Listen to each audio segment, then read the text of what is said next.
Job లేక ఇబ్బంది పడుతున్నారా? అయితే మెడికల్ కోడింగ్ మీకు మంచి ఆప్షన్. వెంటనే కాల్ చేసి కోర్సులో జాయిన్ అవ్వండి. నమస్తే, సుమన్ టీవీకి స్వాగతం. సో ఎన్నో అనుకుంటాం, ఏవనుకున్నా మనం సాధించలేకపోతున్నాం. అవకాశాలు వచ్చినట్టే వస్తాయి, మన చేతిలో నుంచి జారిపోతూ ఉంటాయి. ఎందుకు ఇవన్నీ అవుతున్నాయి? సంతానం కలగలేదో, లేకపోతే పెళ్లి అవ్వట్లేదో, ఎంత కష్టపడినా మనం ఫలితాలు పొందలేకపోతున్నాం. సో వీటన్నిటి గురించి మనతో వివరించడానికి ఉన్నారండి ప్రముఖ జ్యోతిష్యులు, సంకల్ప మందిర్ నిర్వాహకులు బ్రహ్మశ్రీ నందిబట్ల శ్రీహరి శర్మ గురువు గారు ఉన్నారు. వారిని అడిగి తెలుసుకుందాం. నమస్తే గురుగారు. వాగర్థ వాగర్థ ప్రతిపత్తయే జగతః పితరౌ వందే పార్వతీ పరమేశ్వరౌ ఆదిత్యాయ చ సోమాయ మంగళాయ బుధాయ చ గురు శుక్ర శనిభ్యశ్చరాహవే కేతవే నమః. శృంగేరి జగద్గురు పీఠాధిపతులకి, కంచి పీఠాధిపతులకి నమస్కారములు తెలియజేసుకుంటూ కార్యక్రమాన్ని ప్రారంభిద్దాం. గురుగారు, ప్రతి ఒక్కరికి ఉన్న సమస్య, మేము ఎంత కష్టపడినా, ఎన్ని పూజలు చేసినా, ఎన్ని గుళ్ళు తిరిగినా మేము అనుకున్నది ఏది సాధించలేకపోతున్నాం. మా కష్టానికి తగ్గ ప్రతిఫలం దొరకట్లేదు, పూజకు తగ్గ పుణ్యం కానీ ఫలితం పూజకు తగ్గట్లు కూడా దొరకట్లేదు. ఒక వివాహ సమస్య కానీ, సంతాన సమస్య కానీ, ఆర్థిక సమస్య, ఆరోగ్య సమస్యలు, అంటే కొన్ని అవకాశాలు చేతికి వచ్చినట్టే వస్తాయి, కొన్ని సంబంధాలు కుదిరినట్టే అనిపిస్తుంది, నిమిషంలోనే అన్ని చేజారిపోతాయి. అసలు ఎందుకు ఇలా జరుగుతుంది? ఏమన్నా చేస్తే వీటిని నివారించుకోవచ్చా? తప్పకుండానమ్మా, వీటిని నివారించుకునే మార్గాలు కూడా మన యొక్క శాస్త్రంలో చెప్పబడి ఉన్నాయి. అంటే దీని యందు కర్మ యందు ఆసక్తి ఉన్న వాళ్ళకి మాత్రమే, అంటే చేయాల్సినటువంటి పని మనం అనుకున్నప్పుడు తక్షణమే అది మంచిదైనప్పుడు చేసి ఆ కర్మ దోషాన్ని తొలగించుకునే ప్రయత్నం చేయాలి. అంటే మీకు ఎందుకు చెప్తున్నంటే, ఉదాహరణకి పూర్వజన్మ కృతం పాపం వ్యాధి రూపేణ పీడితే, పూర్వజన్మలో చేసినటువంటి పాప ప్రభావాలన్నీ వ్యాధుల రూపంలో వస్తాయి. అందుకనే మనం గమనించుకుంటే ఈరోజు మానవుడు హెల్త్కి ఇచ్చినటువంటి ఇంపార్టెంట్, మానవుని జీవితంలో తనకు వచ్చే సమస్యలకి నివారణ కోసం ఇవ్వలేకపోతున్నాడు. ఇప్పుడు చిన్న దెబ్బ తగిలిందంటే వెంబడే వెళ్ళి టీటీ ఇంజెక్షన్ ఇచ్చుకొని, లేకపోతే బ్యాండ్ వేసుకొని, ఇంకా చెప్పాలంటే దానికి సంబంధించిన ట్రీట్మెంట్ అంతా చేసుకుంటుంటాం, మెడికేషన్ చేసుకుంటాం. మన శరీరానికి గాయం తగలకుండా చూసుకుంటాం, తగిలితే దాని నివారణ కూడా అంతే పర్ఫెక్ట్గా చేసుకుంటాం. కానీ మన జీవితంలో వచ్చే సమస్యలకి మనం ఎందుకు దానికి సంబంధించినటువంటి దోష నివారణ అనేటువంటిది ఎందుకు చేసుకోలేకపోతున్నాం అనేటువంటిది చాలా మందికి తెలియదు. నివారణ చేసుకోవాలా, ఇలా ఉంటాయా అని కూడా తెలియదు. తెలిసినా ఇదంతా మూఢనమ్మకము ఎందుకు అని చెప్పి ఆలోచించే వాళ్ళు కూడా ఉంటారు. ఇప్పుడు మీరు అన్నట్టుగానమ్మా, ప్రతి మనిషి కూడా నిజాయితీగా ఎంతో కష్టపడుతుంటాడు. ఎంత కష్టపడ్డా కష్టానికి ప్రతిఫలం దక్కకపోవడం అదొక బాధ. అన్ని అవకాశాలు నోటి దాకా వచ్చి వెనక్కి వెళ్ళిపోతుంటాయి. మన తర్వాత జాయిన్ అయిన వాళ్ళు మంచిగా యుఎస్కి వెళ్ళిపోతారు, మంచిగా వాళ్ళకి అందరికీ మంచి మంచి శాలరీస్ ఉంటాయి, లేదా అదే కంపెనీలో అదే డిపార్ట్మెంట్లో మంచి ఉన్నత స్థానానికి వెళుతారు. మనకు రావాల్సిన ప్రమోషన్, మనకు రావాల్సినటువంటి ఇంక్రిమెంట్స్ కానీ, మనకు రావాల్సినటువంటి క్రెడిబిలిటీ, గుర్తింపు కానీ మనకు రాకుండా పోతుంది. ఇప్పుడు సాఫ్ట్వేర్ వాళ్ళే ఉన్నారమ్మా, ఆ ప్రాజెక్ట్ వర్క్లో వాళ్ళు పార్ట్ అవుతారు. ఒక వ్యక్తి చాలా అద్భుతంగా వర్క్ చేస్తాడు, కానీ క్రెడిట్ అంతా పక్కాళ్ళకి వెళ్ళిపోతుంది. నేను కదా మేజర్ పార్ట్ తీసుకుంది, ఎందుకు నాకు రావట్లేదు అని చెప్పి ఆలోచించేవాళ్ళు. అన్నిటికంటే మించి ఈ రోజున వివాహం కాకపోవడం అనేటువంటిది చాలా ఇబ్బంది. లక్షలు సంపాదిస్తున్న వాళ్ళు, అందగాళ్ళు, ఆస్తి ఉన్నా, చదువు ఉన్నా వివాహం కాక ఇబ్బంది పడుతున్నటువంటి వాళ్ళు ఉన్నారు, అమ్మాయిలైనా అబ్బాయిలైనా. పోనీ వివాహం అయింది, అంతా బాగుంటుందా అంటే దాంపత్యం లేక 1, 2, 3 డైవర్సులు. పోనీ ఇవన్నీ బాగున్నాయండి అని అంటే సంతానం కలక్క ఇబ్బంది పడుతున్నారు. ఇప్పుడు సంతానానికి కలగనప్పుడు డాక్టర్ని సంప్రదించడం చాలా మంచి మార్గం. కానీ ఈ రోజున ఉన్నటువంటి సంతానం కోసం డాక్టర్ని సంప్రదించి తీసుకునే ట్రీట్మెంట్లు ఎన్నో లక్షలు ఖర్చు పెడుతుంటారు. ఒక కొద్దిపాటి పరిహారము చెప్పినటువంటిది ఒక మంచి కార్యక్రమాన్ని చేసుకుంటే అంతగా ఎదురు చూసాల్సినటువంటి అవసరం లేకుండా చిన్న ట్రీట్మెంట్తో అయిపోతుంది. ఇదెందుకు గ్రహించలేకపోతున్నారో అర్థం కావట్లేదు.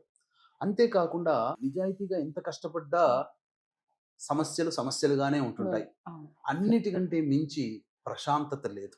చాలా మంది అనుకుంటుంటారు గొప్ప ధనవంతులు ఉన్నటువంటి ఇళ్లలో బాగా డబ్బు ఉంటుంది, సమయానికి అన్ని వస్తాయి, వాళ్ళకేంది, వాళ్ళంత అదృష్టవంతులు ఇంకొకరు లేరు అనుకుంటాం. కానీ ఒరిజినల్ గా చెప్పాలి అంటే చిన్న కుటుంబంలో జీవించే వాళ్ళే అదృష్టం.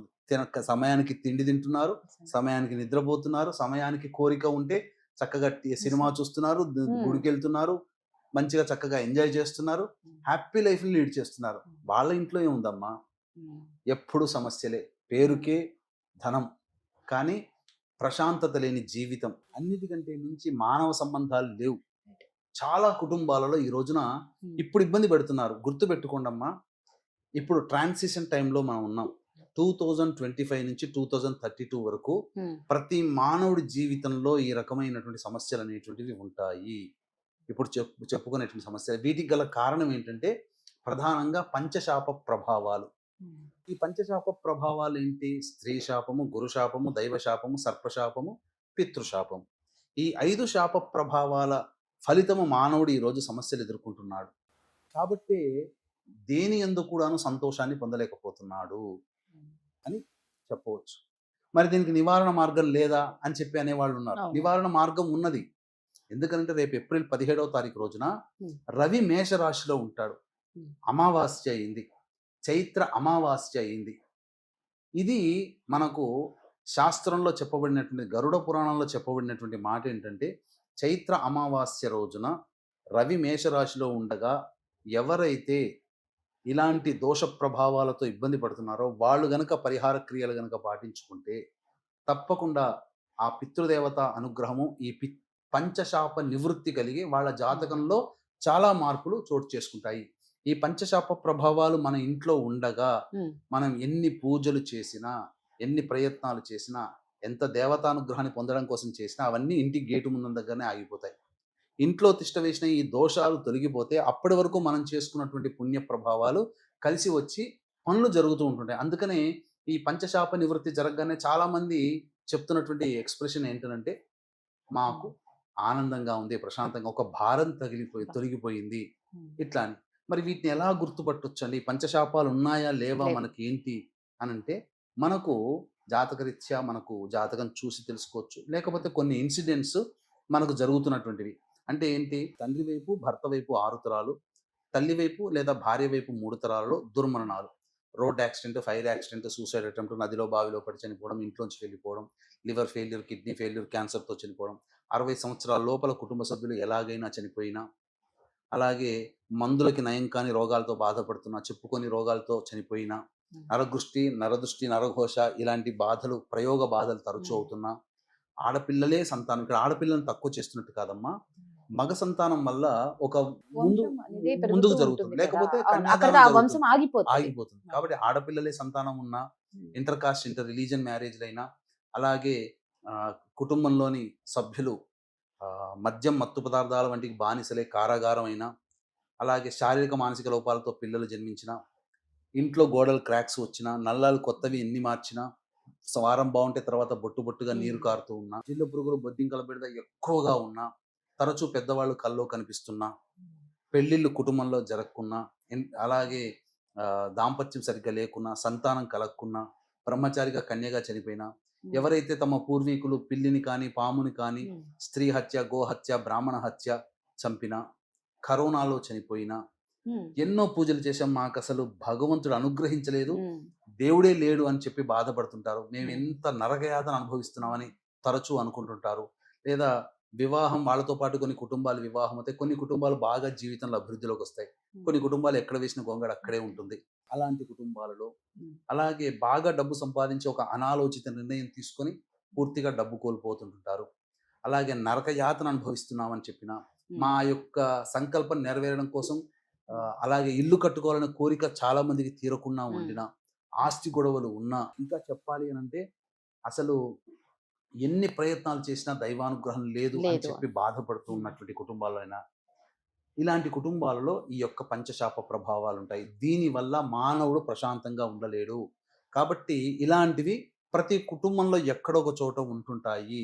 ఇప్పుడు మన కుటుంబంలో మన నాన్న కుటుంబం, మన తాతయ్య వాళ్ళకేం జరగలేదు, కానీ బాబాయిలు, పెదనాన్నల కుటుంబంలో జరిగి ఉంటాయి కదా, మేనమామ కుటుంబంలో జరిగి ఉంటాయి కదా. అందుకనే ఒక్క మాటలో చెప్పాలంటే, ఎవరైనా కుటుంబ సభ్యులు, రక్త సంబంధీకులు చనిపోతే మైల పట్టగలిగేటువంటి బంధుత్వం ఉన్నదంతా కూడా ఈ పంచశాప ప్రభావాల కిందకే వస్తాయి. ఎవరు చనిపోయినా ఇట్లా. కాబట్టి మన బాబాయిల్లో చనిపోయారు కుటుంబంలో, మనకు సంబంధం లేదు అనుకోవడానికి లేదు. మన భార్య వైపు ఎవరో చనిపోయారు, బావమరిది చనిపోయాడు, మా భార్య తాతయ్య చనిపోయాడు, మాకు సంబంధం లేదు అనడానికి లేదు. కాకపోతే ఇప్పుడున్నటువంటి పంచశాప ప్రభావాలు ఒకప్పుడు చాలా శాస్త్రీయంగా జరిగేటివి. ఇప్పుడు చాలామంది తెలుసుకొని గూగుల్‌లో ఆ! వెతుక్కొని వెళ్ళిపోతున్నారు. ఇలాంటివి వల్ల డిమాండ్ ఎక్కువగా ఉన్నటువంటి కారణం చేత సరిగ్గా చేయించట్లేదు. బ్రాహ్మణులకైతే శాస్త్రీయంగా కాని వాళ్ళకి తూతూ మంత్రంగా పురాణోక్తంగా చేయిస్తున్నారు. దీన్ని దృష్టిలో పెట్టుకొని 2013 నుంచి మన పీఠమాధ్వర్యంలో వేల మందికి ఈ పంచశాప నివృత్తి పూజలు, హోమాలన్నిటిని జరిపించడం జరిగింది. అందున ఈ యొక్క అమావాస్య చాలా విశేషమైనది. హ్మ్. చైత్ర అమావాస్య రవి మేషమందు ఉంటాడు.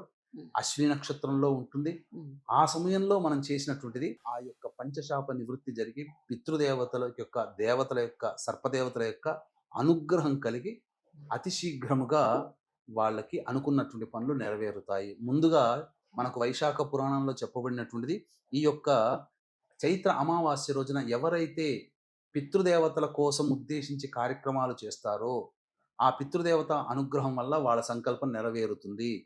దేవతల కన్నా అతి శీఘ్రంగా ఫలితాలు ఇచ్చేటువంటి వాళ్ళు పితృదేవతలే. కాబట్టే ఈ కార్యక్రమాన్ని చేసుకోవాలి. అయితే చాలామంది బిజీ షెడ్యూల్ ఉండి అనారోగ్య ఆ! సమస్యలు విదేశాల్లో ఉండి రాలేని వాళ్ళు ఉంటారు. అటువంటి వాళ్ళ కోసం బ్రాహ్మణుని కర్తగా పెట్టి హ్మ్. చేయించడం చేయించు. జరుగుతుంది. కాకపోతే ఈ రోజున ఆన్‌లైన్ పూజలని చెప్పేసేసని ఓపెన్ చేయగానే మేము ఇది హ్మ్. చేయిస్తాం, అది చేయిస్తాం అని ఆ! చెప్పి ఆన్‌లైన్‌లో అడ్వర్టైజ్‌మెంట్స్ వస్తున్నాయి. అటువంటి వాటిని చూసి మోసపోకండి. అంతే కాకుండా కొంతమంది డైరెక్ట్‌గా వెళ్ళిపోతున్నారు. ఎక్కడ చేయిస్తున్నారో తెలుసుకొని హ్మ్. వెళ్ళిపోతున్నారు. హ్మ్. అక్కడ ఫోన్‌లో మాట్లాడే వాళ్ళు ఒకళ్ళు, రిసీవ్ చేసుకునే వాళ్ళు ఒకళ్ళు, పూజ చేసేవారు. చేయించే వాళ్ళు ఒకళ్ళు. హ్మ్. పూజ చేయించే వాళ్ళకి టార్గెట్ ఉంటుంది. ఓకే. ఇన్ని పూజలు ఈ రోజు చేస్తే ఇంత డబ్బొస్తుంది. అందుకని వాడేం చేస్తాడు, ఒక రోజు మొత్తం షార్ట్‌కట్‌లో చేసుకొని ఎక్కువ పూజలు చేసి ఎక్కువ డబ్బు సంపాదించుకునే అవకాశం ఉంటది. అది తప్పు. ఆ బ్రాహ్మడి తప్పు. కానీ హ్మ్. నిజంగా శాస్త్రీయంగా జరుగుతుందా అనంటే జరగట్లేదు. వీళ్ళకా ఆ పూజలు తెలియవు. మరి అట్లాంటప్పుడు ఏంటంటే అందుకనే మనం దగ్గరుండి ఈ కార్యక్రమాన్ని చేయించడం జరుగుతుంది. పైగా ఈ హ్మ్. యొక్క చైత్ర అమావాస్య రోజున ఎవరైతే పితృదేవతలను ఉద్దేశించి శ్రాద్ధ కార్యక్రమాలు, ఉదక కుంభ దానము చేస్తారో గయలో చేసి 1,00,00,000 రెట్ల పాటు చేస్తే ఎంత పుణ్యఫలమో ఒక్కసారికే వస్తుంది. పైగా ఈ చైత్ర అమావాస్య రోజున పెద్దవాళ్ళకి కార్యక్రమాలు జరిపించి సముద్ర స్నానం చేయమని శాస్త్రం. హ్మ్. ఇప్పుడు ఎట్లాగో మనం చేసేటువంటి 17వ తారీఖు రోజున అంటే 16వ తారీఖు రోజున బయలుదేరుతున్నాం. హ్మ్. కాబట్టి చక్కగా 15వ తారీఖు లోపల మీరు ఈ కార్యక్రమంలో నమోదు చేసుకొని మాతో పాటు రావచ్చు. చక్కగా కార్యక్రమాన్ని నిర్వర్తించుకోవచ్చు. సంపూర్ణంగా వాళ్ళకి దైవతానుగ్రహం, పితృదేవతానుగ్రహం కలిగి వాళ్ళు వచ్చే సంవత్సరం లోపల వాళ్ళ సంకల్పం నెరవేరుతుందని చెప్పడంలో ఏమాత్రం సందేహం లేదు. చాలా చక్కగా చెప్పారు గురుగారు. ధన్యవాదాలు. ఎవరికైనా సరే నిజంగా గురుగారు చెప్పినట్లు ప్రతి ఒక్కరి ఇంట్లో ఉండే సమస్యలండి ఇవి. కాబట్టి ఈ కార్యక్రమంలో పాల్గొనాలని కోరుకుంటున్నాము. దీని గురించి పూర్తి వివరాలు తెలుసుకోవాలంటే కింద స్క్రోల్ అవుతున్న నంబర్‌కి కాంటాక్ట్ అవ్వచ్చు. ధన్యవాదాలు. సర్వం శ్రీ ఉమామహేశ్వర పరబ్రహ్మార్పణమస్తు.